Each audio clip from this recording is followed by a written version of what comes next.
Okay, we're going to continue on in our Father's Word. This is 2 Chronicles 35, verse 11. And they slaughtered the Passover offerings, and the priests sprinkled the blood with their hands, while the Levites skinned the animals. Then they removed the burnt offerings, that they might give them to the divisions of their fathers' houses of the lay people, to offer to the Lord, as it is written in the book of Moses. And so they did with the cattle. Also they roasted the Passover offering with fire, according to the ordinance. But the other holy offerings they boiled in pots, in cauldrons, and in pans, and divided them quickly among all the lay people. Then afterward they prepared portions for themselves and for the priest, because the priest, the sons of Aaron, were busy in offering burnt offerings and fat until night. Therefore the Levites prepared portions for themselves and for the priest, the sons of Aaron. And the singers, the sons of Asaph, were in their places, according to the command of David, Asaph, Heman, and Jeduthun, the king's seer. Also the gatekeepers were at each gate. They did not have to leave their position, because their brethren, the Levites, prepared portions for them. So all the service of the Lord was prepared the same day, to keep the Passover, to offer burnt offerings on the altar of the Lord, according to the command of King Josiah. And the children of Israel who were present kept the Passover at that time, and the feast of unleavened bread for 7 days. Now unleavened bread, leaven is a symbol of sin. Unleavened bread is sin-free bread. Now, this is 2 Chronicles 35, chapter 18. There had been no Passover kept in Israel like that since the days of Samuel, the prophet. And none of the kings of Israel had kept such a Passover as Josiah kept, with the priest and the Levites and all of Judah and Israel who were present, and the inhabitants of Jerusalem. In the 18th year of the reign of Josiah, this Passover was kept. After all this, when Josiah had prepared the temple, Necho, king of Egypt, came up to fight against Carchemish by the Euphrates, and Josiah went out against him.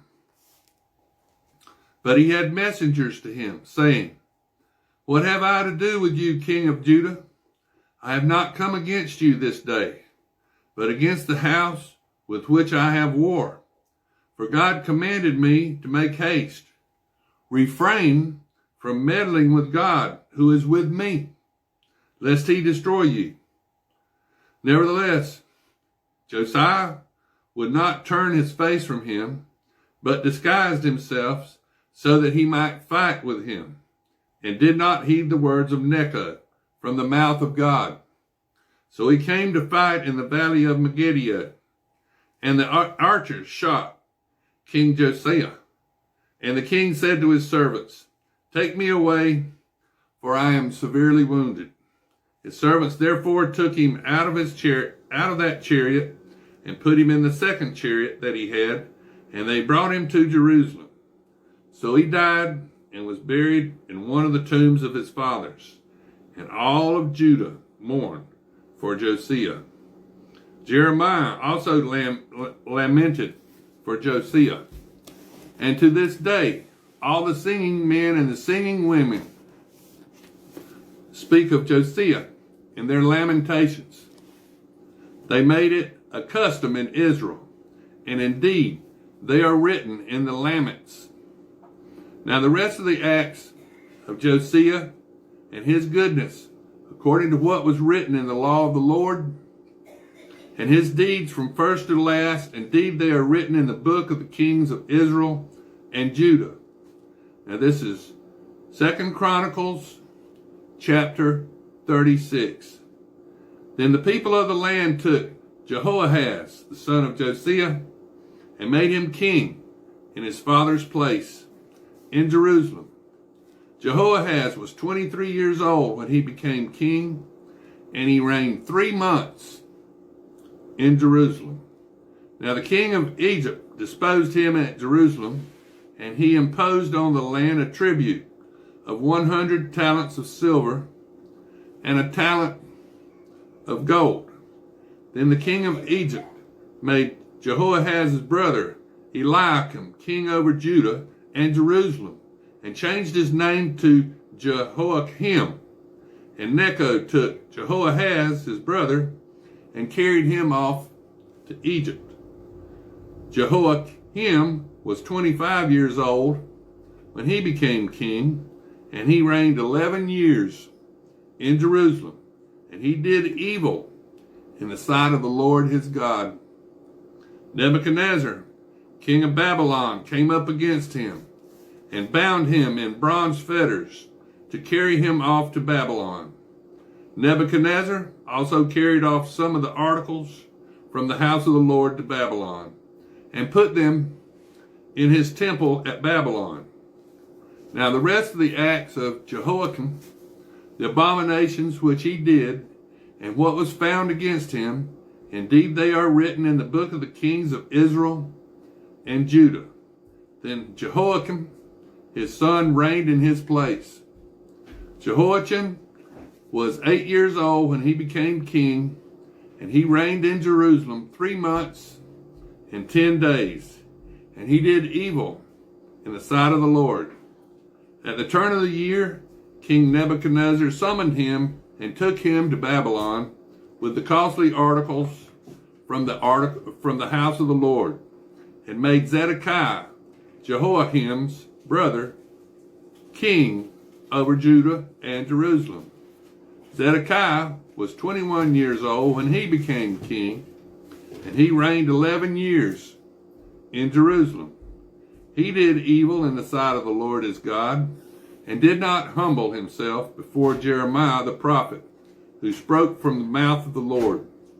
And he also rebelled against King Nebuchadnezzar, who had made him swear an oath by God, but he stiffened his neck and hardened his heart against turning to the Lord God of Israel.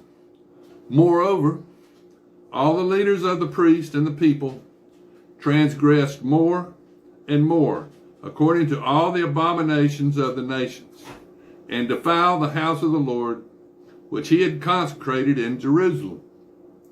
And the Lord God of their fathers sent warnings to them by his messengers, rising up early and sending them, because he had compassion on his people and on his dwelling place. But they mocked the messengers of God, despised his words, and scoffed at his prophets, until the wrath of the Lord arose against his people, till there was no remedy. Therefore, he brought against them the king of the Chaldeans, who killed their young men with the sword in the house of their sanctuary, and had no compassion on the young man or the virgin, on the aged or the weak. He gave them all into his hand.